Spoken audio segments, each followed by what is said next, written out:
Florida State and Florida in the swamp, Joe. I picked Florida to win, and I am a man of my word. I will come out here and tell everybody when I'm wrong, which people, you know what's so funny?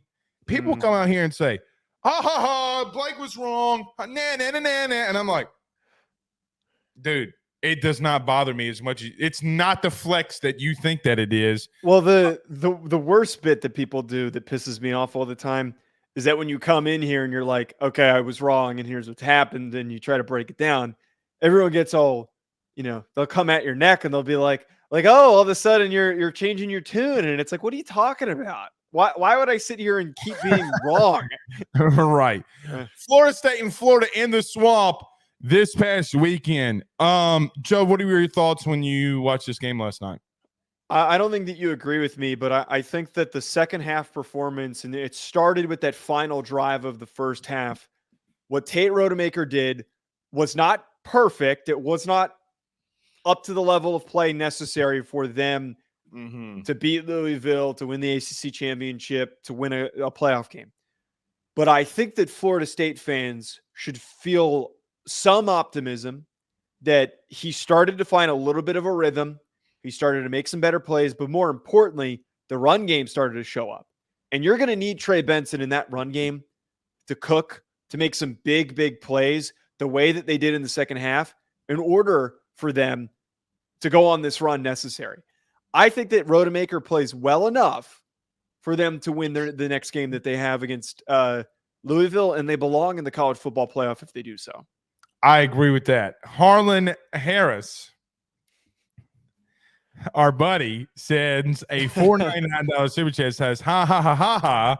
Blake was wrong. Where's Florida State ranked Tuesday, boys? In the top 4 for me. Look, I mean, so I think two things can be true at the same time.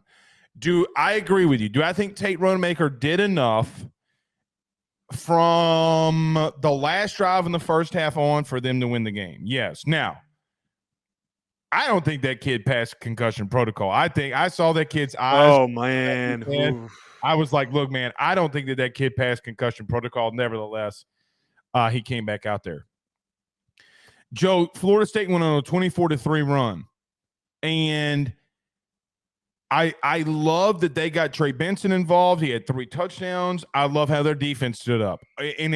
What I will continue to always say, which people do not give them, Florida is a hostile environment.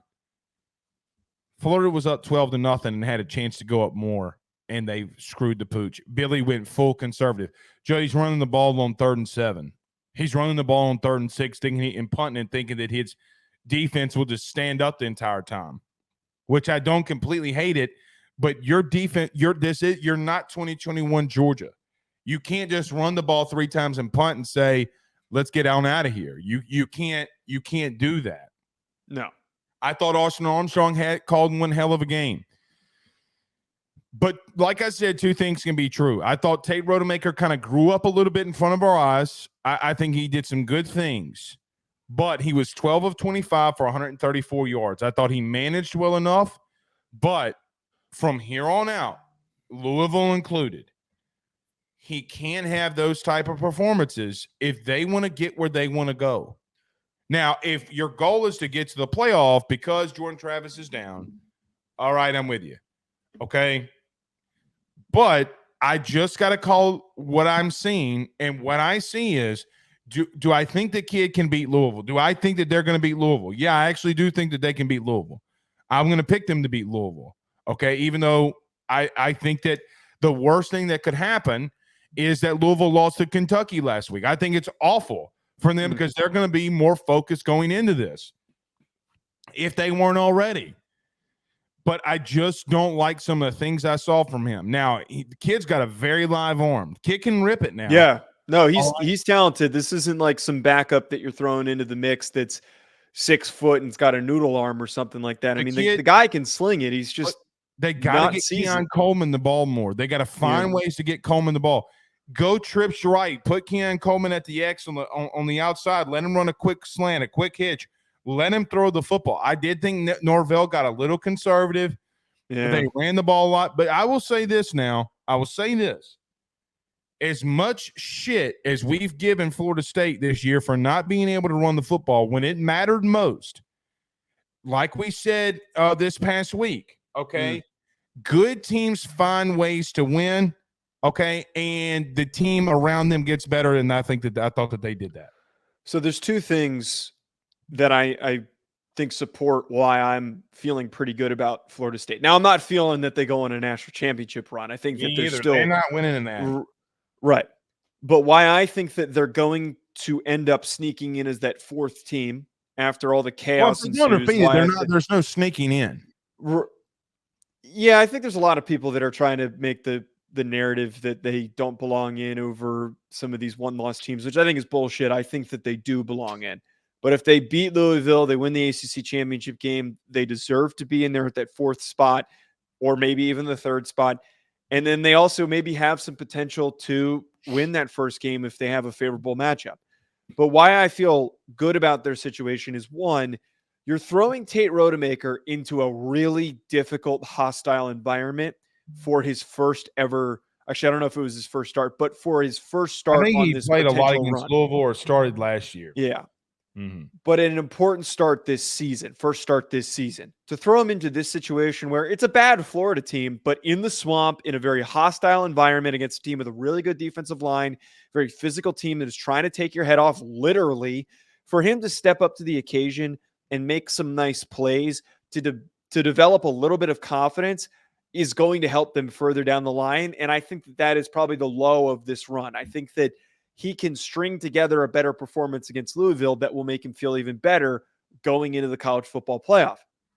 I also have to add here, I think that their defensive line is peaking right now at the most important time. Their defensive line has been good the whole season. Yeah, it has been talented. My God, dude, Fisk and Jared Verse, who we talked about the whole offseason, quiet in some games.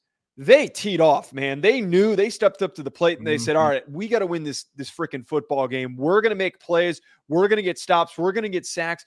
We're going to be all over this young quarterback. And they smelled blood when they knew that it was there. So that's why I feel good about Michigan State, because of the circumstance of the positives that they showed against Florida.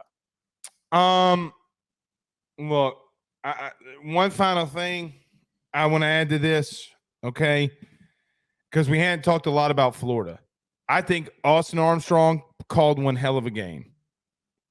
They're the DC of Florida. Florida fans are hurting, man. They want a winner. They are hurting, man. And I still think there's potential, dude. I think that with the recruiting class, Joe, that DJ Lagway kid coming in is really only freaking one good. kid. He's only one kid. They're losing recruits. They're losing top tier blue chip recruits on both lines of scrimmage. They went from the top 3 class to, I think, a number 6 class. They're still a number 5 right now. Some of those kids are going to flip. I'm telling you. All right. Sorry, I didn't mean to cut you off. But I'm just saying, I don't know. Joe, how long are you going to wait on Billy? I think you give him one more year. I think if this team doesn't win 8 football games next year, that's when you pull the plug. Have you seen their schedule for next year? Well, that's all the more reason why I think that 8 sounds low. But if you win 8 football games, I think that's enough benefit of the doubt. Schedule that he's got next year, then I'm like, that might be a little bit of success. It's a lot of success. Yeah. No, I mean, like, they might be a 4-loss team. Okay, they might be 8-4 at the end of this and still be a top 15 team because of the schedule that they have. Yeah. Yeah.